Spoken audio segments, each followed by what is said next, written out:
everybody, Slim Kirby here. Welcome back to more Let's Play Super Metroid. Last time, we did a lot of things, actually.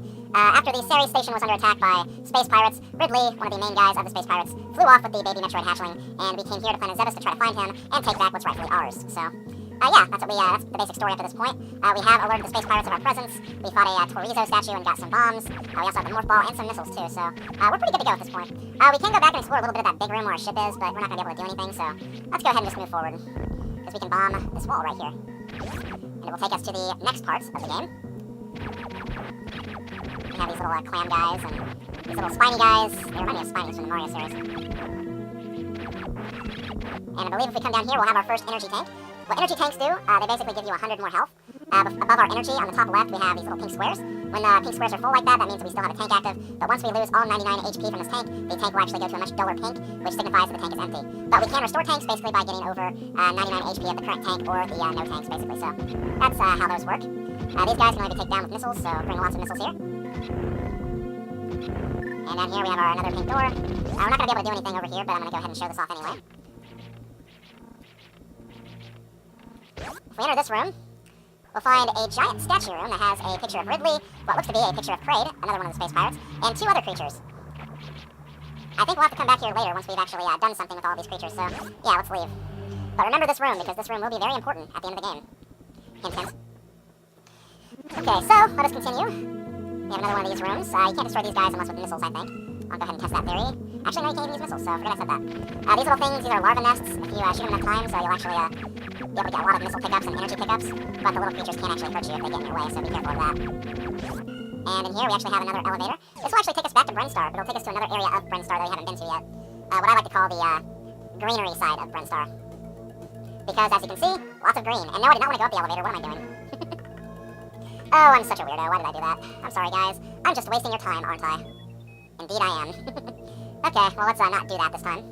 Let's actually explore, because I know that you guys want to do that. You want to see more of this game. You want to be more involved with this game. You want to see what there is to see here on Planet Zebes. We have some new enemies here. They're not too bad. They do a little more damage than the creatures we've already fought at this point, but they're not too terrible, I guess. We have a few doors we can enter.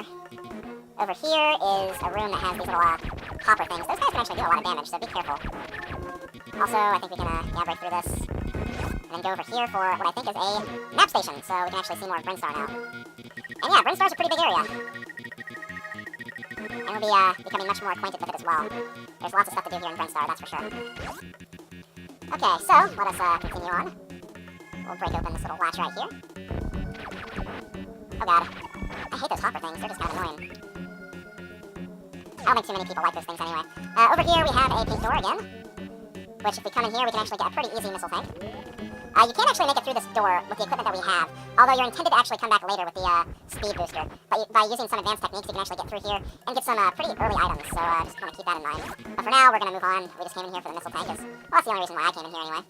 Very quickly, let's go in here. I think this next room is actually kind of important. I think. We have these guys. These guys light the room, so you may not want to destroy all of these guys. So keep a few of them alive. Because you don't want to step on some spikes that you can't see. And here we have a missile recharge station. All of your missiles will get reset to full, which is really nice. Very, very helpful thing if you find one of those areas. Make sure you remember all of their locations just in case you need to fill up. Although I don't think they'll ever really be that important to me because I'm always going to have a lot of missiles. Since I pretty much know where a lot of the things are. I'll go ahead and destroy this door. I'll go ahead and go inside too, just to register that we have broken the door. Once you break a pink door or a green door or any colored door, they will return to blue hatches once you break them. So this is a pink door, it'll be a pink door until we destroy it, and then it'll become a blue door after we destroy it. So that's nice, so you don't have to keep wasting items. But yeah, we found another save point, so let us continue on. We're going to go down here to the pink section of Brenstar, as I like to call it, because it's all pink, and lots of mushrooms and spores and everything. Come on. I'm not the greatest Metroid combatant, I guess you could say. But again, this game's not too hard, I don't think. This is probably one of the easier Metroid games. Again, probably not if you sequence break everything though. But that's kind of a different story. We can go up, and we're actually supposed to, but before we do, we're going to come down here and grab a few goodies. Here's one of the sequence breaks areas I was kind of talking about earlier. You can actually get up here using a wall jump, and you can grab that missile tank. You're intended to come back with a grappling hook, which allows you to latch on those little plus sign blocks up there. But I want to see if I can grab this without actually getting that. Yep, okay. So yeah, you don't actually have to get that later. You can actually grab that now if you're skilled enough. Thankfully, the wall jump's one of the easier techs to use. Also, is there anything else we can grab? We need power bombs. Well, we do not have power bombs, so we'll come back later once we have those items. There's a yellow door right here. Yellow doors need power bombs as well, so once again, we'll come back later. And right here we have another missile tank. But that's not all we have over here. As you can see, we have these two little weird blocks. And you can also see kind of the bottom part of or the top part of a room below us. So if we destroy those and come down here, we'll find I think this upgrade's actually optional, I think. But we have the charge beam. What the charge beam does, if you hold the shoot button, you can actually charge up your normal shot, and then you can fire it for a more powerful shot. Charge shots are kind of like missiles. They can't destroy hatches or anything, but basically you can attack bosses with the charge shots that you can't do with a normal shot, so charge shots are pretty handy for the most part. Also, there is a power bomb switch here, which means there's actually a secret behind this Kozo statue, but we can't get it yet, so let's come back later. Over here we have a green door. Green doors require super missiles to get through, so I have a feeling we'll actually be grabbing our first super missiles very, very soon. I really love super missiles because super missiles are, I think, the best item in the game, correct me if I'm wrong. I mean, there are a lot of enemies that have special defenses to super missiles, but normally when you can fire a super missile at something, it'll do a lot of damage, so keep that in mind. We're going to climb all the way to the top now because we can't do anything down below.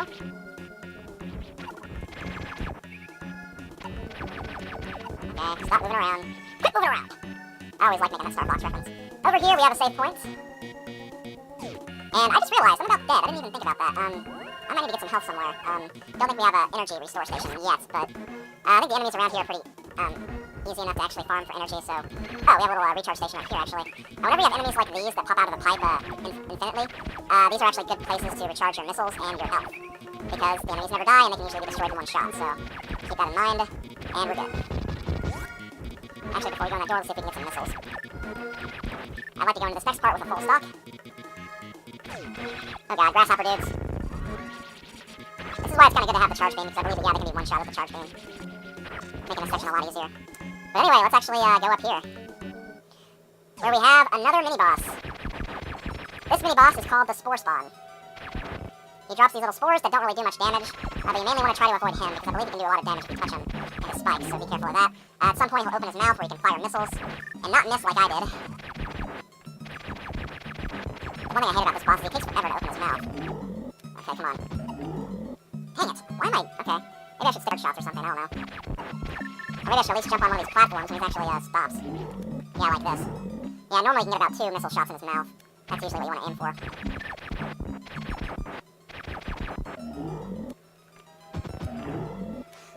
He seems to always open his mouth on this side, so maybe I'll stay over here. I think that seems like a good idea to me. And yes, he will get faster the more missiles you shoot into his mouth, so be careful.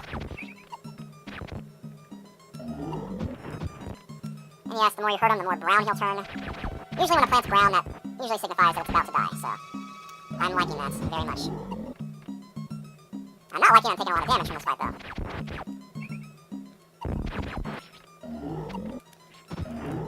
And there we go, okay. Spore Spawn is dead. We can grab some pickups from his remains, which sounds kind of creepy, but whatever. And then we'll climb up this little ledge here. You can recharge a little more if you need to. But you want to bomb this pipe because... or stand on it, rather. You'll fall down a huge shaft, which will take you to your first super missile pickup. So now we can use super missiles. To use super missiles, just like selecting missiles, just gotta press the select button twice. And super missiles can actually destroy green doors with only 1 super missile. You don't need 5 super missiles like the pink doors, you need 5 missiles. But, yeah, that's basically what we get here. So let's go ahead and test this theory. Super missiles can also knock out hidden enemies if they're hiding somewhere. So, be careful of that. But for now, we can actually continue on, and we can go back to the bottom room where we found the charge beam. Yeah, the charge beam is actually intended to be gotten after this boss fight. But again, I decided to grab it first because it does make one section a little easier. Plus, I mean, there's no reason not to grab it, I guess, if it's available, so... Yes, let us continue on. I think we'll be stopping the video here soon, but let's get through this little area first. I have another recharge station if you need it. And up here we actually have a yellow door, but we can't do anything with that. And over here, if you wall jump, you can actually make it inside this pipe, where you'll find a missile expansion. Once again, I think you need another item to actually get inside this pipe. You normally would need the high jump boots, but a wall jump also works, because wall kicks will work. And yes, I'm quoting Mario now. Okay, let's continue on. Here we have a little door that we can only open from this side if we shoot this little button right here. You'll find doors that have blue buttons and doors that have green buttons. If they have green buttons, you have to have super missiles, so keep that in mind. Okay, now we're in this room with cactus plants. Right here, you want to run across this, because the floor will break behind you. And if we do that, we're actually back in another part of Brinstar, which I like to call the red part of Brinstar because, well, it's red. Does that make sense? I hope so. You can come up here, but you'll find that you can't really do much, so let us go down. Down to bigger and greater things, and these stupid guys. Those guys will suck your health, so get them off you as soon as possible. Then we'll fall all the way down here, and we'll be temporarily stuck until we get a certain item, so hooray for getting stuck. Also, in this room, we have our very first energy fill-up station, so our energy can get refilled. And if we continue on through this way, we have a room with water. Right now, if you're inside water, you can't really jump very high, so you'll have to actually jump over this, which is not a problem for me. Thankfully, Samus is very agile and can jump very far. I guess she was taking some lessons from Mario. As you can see up here, we have a block we can destroy. If we come up here, we can actually find something very nice. Need a super missile to get through here. And in this room, we have another, I think this is actually the optional upgrade, but we have the Spazer. The Spazer is an upgrade to your normal shot, where instead of one shot, you'll actually fire a 3-layered shot. And if you charge up your beam, you can do a much bigger shot as well. I really like the Spazer because it does help out when fighting enemies, but again, it is unrequired. Also, if you have a charge built up and you turn into a Morph Ball, you'll actually drop a lot of bombs, so just thought I'd point that out.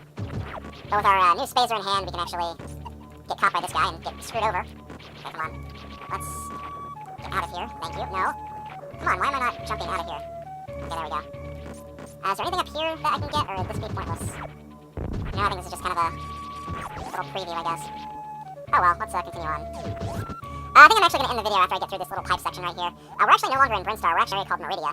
But this section's only 3 screens long, and it's mainly just a preview of what we'll see later. Because after that, we're back in Brinstar, and there seems to be something over here.